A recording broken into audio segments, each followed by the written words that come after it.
2 hours and 15 minutes, cop killer Sean Petrie lay in wait in this parking lot at the Tim Hortons, right in Mississauga at Winston Churchill and Argentia, and went into this Tim Hortons and ambushed Constable Andrew Hong.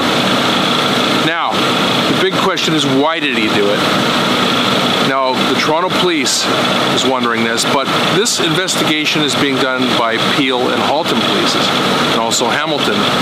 And the chiefs from each of these services spoke today as they tried to unpeel exactly what did happen here, and they're asking for the public's help. 40-year-old Sean Petrie of no fixed address has been identified as the person believed to be responsible. And a picture of Sean Petrie will be adjacent to me right now and will be shared with all our media outlets. I can advise that Petrie had an extensive criminal record, which includes convictions for assault, armed robbery, carry a concealed weapon, careless storage of a firearm, possession of a loaded, prohibited, or restricted firearm, breach of probation and failure to comply with a recognizance, several property and driving offenses, and he was also the subject of a firearms prohibition.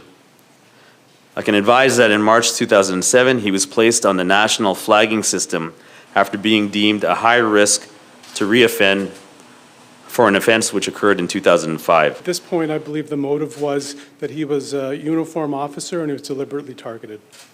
With respect to your second portion, did he attempt to disarm him? Yes, he did.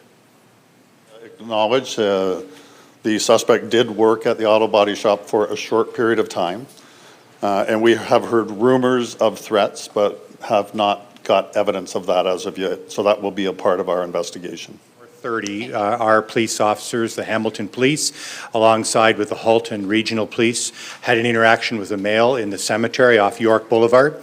Shortly thereafter, that interaction caused us to notify the Special Investigations Unit. The Special Investigations has invoked, and we will await their decision at this point. Sean Petrie is an enigma, a ghost. He hadn't been seen in the justice system for 5 or 6 years, and yet he was living in his car in this area. He was frequenting a gym to take his showers. Why did he come over to this location to kill this police officer? And was it this police officer he was looking for, or just any police officer? We do know that he was going for his gun, and perhaps that's the motive.